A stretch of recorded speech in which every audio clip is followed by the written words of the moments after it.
എല്ലാവർക്കും നമസ്കാരം. വയനാടുകാരനായ ജിനേഷ് എന്ന് പറയുന്ന ഒരു മെഡിക്കൽ റെപ്പ് ജീവിതത്തിൻ്റെ ഒരു കുറച്ചും കൂടി ഒരു പച്ചപ്പ് തേടിയാണ് ഇസ്രായേൽ എന്നൊരു രാജ്യത്തേക്ക് യാത്ര തിരിച്ചത്.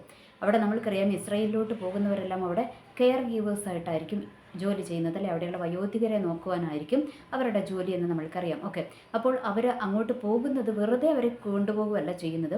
അവർ എത്രയോ ലക്ഷങ്ങളൊക്കെ മുടക്കിയിട്ടാണ് അവരങ്ങോട്ട് ജോലിക്ക് വേണ്ടി പോകുന്നത്. അപ്പോൾ അങ്ങനെ ഈ ജിനേഷ് എന്ന് പറയുന്ന പയ്യനും തൻ്റെ കുടുംബം അല്ലെങ്കിൽ കുടുംബത്തിൻ്റെ അവസ്ഥകളൊക്കെ ഒന്നും കൂടി ഒന്ന് മെച്ചപ്പെടുത്തുവാൻ, അല്ലെങ്കിൽ കുറച്ചും കൂടി മെച്ചമായൊരു ജീവിത സാഹചര്യം തങ്ങൾക്ക് ഉണ്ടാകുവാൻ വേണ്ടിയിട്ടാണ് ഇസ്രായേൽ എന്ന രാജ്യത്തേക്ക് പോയത്. എന്നാൽ അവിടെ നിന്നും ഞെട്ടിക്കുന്ന ഒരു റിപ്പോർട്ടായിരുന്നു ജിനേഷിൻ്റെ കുടുംബക്കാരെ തേടിയെത്തിയത്. അപ്പോൾ അങ്ങോട്ട് വന്ന ന്യൂസ് ഇങ്ങനെയായിരുന്നു: ജിനേഷ് അവിടെ ഒരു വയോധികയായ 80 വയസ്സുള്ള ഒരു ഇസ്രായേലി സ്ത്രീയെ, ജൂത സ്ത്രീയെ കൊന്നിട്ട് ഇവൻ ആത്മഹത്യ ചെയ്തിരിക്കുന്നു എന്നുള്ളൊരു ന്യൂസായിരുന്നു ആ കുടുംബത്തിന് ആദ്യം കിട്ടിയത്. അപ്പോൾ അവർ ഭയങ്കര വിഷമിച്ചവർ പറഞ്ഞില്ല, അവൻ ഒരിക്കലും അങ്ങനെ ചെയ്യത്തില്ല, അവൻ അങ്ങനെ ചെയ്യുന്ന പയ്യനല്ല എന്നൊക്കെ അവരങ്ങനെ പറയുവാനും പരിതപിക്കുവാനും ഒക്കെ ഇടയായി. എന്നാൽ പെട്ടെന്ന് തന്നെ ഇസ്രായേലിൽ നിന്ന് അടുത്ത റിപ്പോർട്ട് അവർക്ക് കിട്ടുവാനായിട്ടിടയായി. അങ്ങനെയല്ല സംഭവം. ജിനേഷ് അല്ല അവരെ കൊന്നത്. അത് സംഭവിച്ച കാര്യം എന്താണെന്ന് വെച്ചാൽ, ജിനേഷ് അവിടെ പോയത് ആ മരണപ്പെട്ടു പോയ 80 വയസ്സുള്ള ആ വയോധികയുടെ ഭർത്താവിനെ നോക്കുവാനാണ് ജിനേഷ് അവിടെ പോയത്. അപ്പോൾ അദ്ദേഹത്തെ നോക്കുന്നതിൻ്റെ ഇടയ്ക്കാണ് ഈ വയോധികയായ സ്ത്രീയുടെ മകൻ ഇടയ്ക്കിടയ്ക്ക് വന്ന് അവിടെ ആ സ്ത്രീയോട് വഴക്കുണ്ടാക്കുകയും അവരെ ഉപദ്രവിക്കുകയും ഒക്കെ ചെയ്യും. അപ്പോൾ അങ്ങനെ ഉപദ്രവിച്ചുകൊണ്ടിരിക്കുന്ന ഒരു ദിവസം ജിനേഷ് എന്ത് ചെയ്തു? ജിനേഷ് ആ വിഷയത്തിനകത്ത് ഇടപെട്ടു. അതായത് ആ സ്ത്രീയെ ഉപദ്രവിക്കുന്ന കണ്ടപ്പോൾ അവരെ തടയുവാൻ വേണ്ടിയിട്ട്, അതായത് ആ സ്ത്രീയെ ഉപദ്രവിക്കാതിരിക്കുവാൻ ആ മകനെ തടയുവാനായിട്ട് ചെന്നു. അങ്ങനെ ചെന്ന് കഴിഞ്ഞപ്പോൾ ആ മകൻ എന്ത് ചെയ്തു? അതായത് ഇസ്രായേലി വയോധികയുടെ മകൻ എന്ത് ചെയ്തു? ജിനേഷിനെയും കൂടെ കൊലപ്പെടുത്തി, ഈ വയോധികയെ കൊലപ്പെടുത്തി, അതിനുശേഷം ജിനേഷിനെ കൂടെ കൊലപ്പെടുത്തി കെട്ടിത്തൂക്കുവാനായിട്ടിടയായി. അപ്പോൾ ആദ്യം വന്ന ന്യൂസ് ഇങ്ങനെയായിരുന്നു: ജിനേഷ് എന്ത് ചെയ്തു? ഈ സ്ത്രീയെ കുത്തി കൊലപ്പെടുത്തിയിട്ട് ആത്മഹത്യ ചെയ്തു എന്നാണ് വന്നത്. എന്നാൽ രണ്ടാമത് വന്ന ന്യൂസ് ശരിക്കുമുള്ള യാഥാർത്ഥ്യം പുറത്തോട്ട് വന്നു. അപ്പോൾ അത് എങ്ങനെയാണ് ആ സത്യം വെളിയിലോട്ട് വന്നത്? അപ്പോൾ ആദ്യം നമ്മൾക്കറിയാം, പോലീസ് പ്രഥമ ദൃഷ്ടിയാൽ അങ്ങനെ ഒരു അഭ്യൂഹം പ്രചരിപ്പിച്ചിട്ടുണ്ടാകണം. അങ്ങനെയാണല്ലോ ഇവർക്ക് ആദ്യം അങ്ങനെ ഒരു ന്യൂസ് കിട്ടിയത്. എന്നാൽ ആ സ്ത്രീയുടെ ഭർത്താവായിരുന്ന ആ ഒരു മനുഷ്യൻ, അതായത് ജിനേഷ് നോക്കിയ ആ വയോധികനായ മനുഷ്യൻ പോലീസിന് മൊഴി കൊടുത്തു. ഇങ്ങനെയാണ് മൊഴി കൊടുത്തത്: തൻ്റെ മകൻ തന്നെയാണ് അമ്മയെ കൊലപ്പെടുത്തിയത്. എന്നിട്ട് ആ ജിനേഷിനെ അവൻ തന്നെ കൊലപ്പെടുത്തിയിരുന്ന ജിനേഷ് അത് തടയാൻ ചെന്നപ്പോൾ അവനെയും കൂടെ കൊലപ്പെടുത്തുകയായിരുന്നുവെന്ന് ഈ അപ്പൻ അവിടെ എന്താ പറയുക, പോലീസിന് മൊഴി കൊടുക്കുവാനായിട്ടിടയായി, അല്ലേ?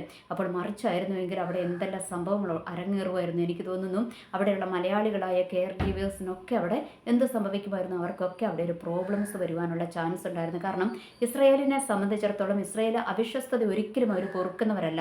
അവരോട് വിശ്വസ്തത കാണിക്കുന്നവരോടൊക്കെ അവർ തിരിച്ചും വിശ്വസ്തത കാണിച്ചിട്ടേ ഉള്ളൂ, അല്ലേ? അതവരുടെ പഴയ ചരിത്രങ്ങൾ എടുത്ത് നോക്കിയാൽ തന്നെ നമ്മൾക്ക് മനസ്സിലാക്കുവാനായിട്ട് കഴിയും. നമ്മളുടെ മിസ്രൈം അടിമ വീട്ടിൽ നിന്നും മോശയുടെ നേതൃത്വത്തിൽ എന്താ പറയുക, വാഗ്ദത്ത കനാനിലേക്കുള്ള യാത്രയിൽ തന്നെ അവരെ സഹായിച്ചവരെയൊക്കെ അവർ സേവ് ചെയ്തിട്ടേ ഉള്ളൂ, അല്ലേ? എന്നാൽ അവർക്ക് പ്രതികൂലമായി നിന്നവരെയൊക്കെ തന്നെയാണ് അവർ യുദ്ധത്തിൽ തോൽപ്പിക്കുവാനും അവരെ വകവരുത്തുവാനും ഒക്കെ ഇടയായത്. ഇന്നും ഇസ്രായേലിൻ്റെ ചരിത്രം അങ്ങനെ തന്നെയാണ്.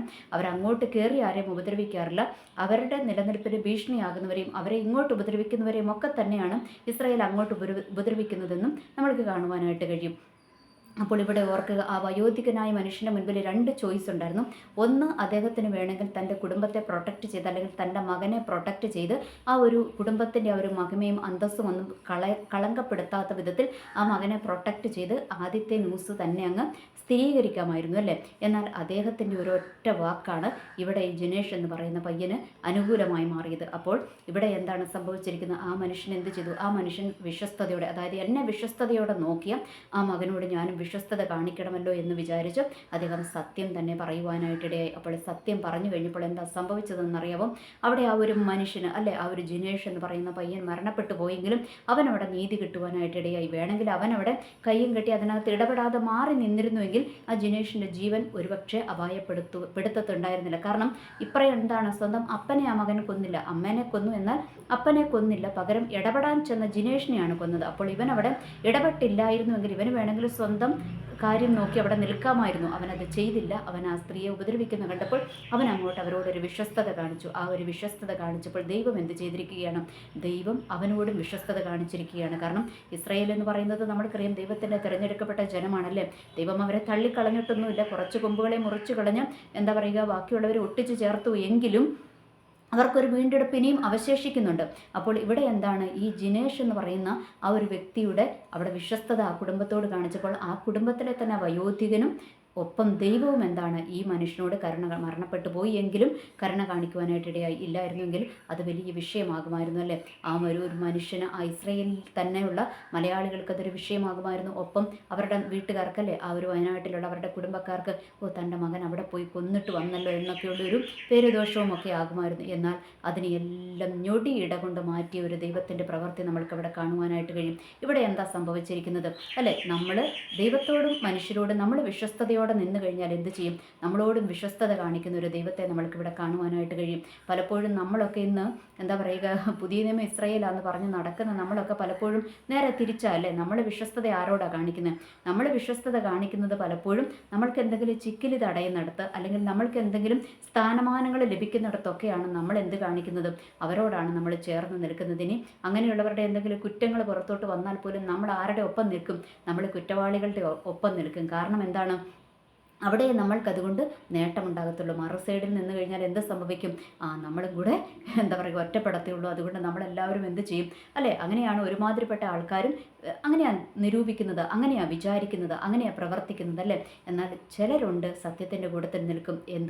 ഞാൻ ഒറ്റയ്ക്കേ ഉള്ളെങ്കിലും എനിക്കൊരു ഉപകാരവുമില്ലാത്തതാണെങ്കിൽ പോലും ഞാൻ സത്യത്തിൻ്റെ കൂട്ടത്തിൽ നിൽക്കും, അല്ലെങ്കിൽ വിശ്വസ്തയോടെ ഞാൻ നിൽക്കുമെന്ന് തീരുമാനമെടുക്കുന്ന ചിലരുണ്ടാകും. അപ്പോൾ പലപ്പോഴും ഇങ്ങനെ വിശ്വസ്തത അല്ലേ, ഈ ലോകത്തിൻ്റെ സംഭവങ്ങൾ എടുത്താൽ പലപ്പോഴും അങ്ങനെ സത്യം വിളിച്ചു പറയുന്നവരെയും സത്യത്തിൻ്റെ കൂട്ടത്തിൽ നിൽക്കുന്നവരെയും ഒക്കെ എല്ലാവരും വളഞ്ഞിട്ട് ആക്രമിക്കാനും ഒറ്റപ്പെടുത്താറും ഒക്കെയാണ് പതിവ്. അതുകൊണ്ടാണ് പലരും ഇന്ന് അല്ലേ പല സത്യങ്ങൾ അറിഞ്ഞിട്ടും മിണ്ടാതെ നടക്കുന്നതിൻ്റെ കാരണവും അതുതന്നെയാണ്. എന്നാൽ നമ്മൾക്കറിയാം അങ്ങനെയല്ല. ദൈവം എന്താണ്, നമ്മൾ വിശ്വസ്തയോടെ നിന്ന് കഴിഞ്ഞാൽ, ദൈവത്തോട് മനുഷ്യരോട് നമ്മൾ വിശ്വസ്തയോടെ നിന്ന് കഴിഞ്ഞാൽ എന്ത് സംഭവിക്കും, ദൈവത്തിൻ്റെ വിശ്വസ്തത ദൈവം നമ്മളോട് വെളിപ്പെടുത്തുക തന്നെ ചെയ്യുമെന്നുള്ളൊരു യാഥാർത്ഥ്യം നമ്മൾ മറന്നു പോകരുത്. എനിവേ, എല്ലാവർക്കും നല്ലൊരു ദിവസം ആശംസിക്കുന്നു. നന്ദി, നമസ്കാരം.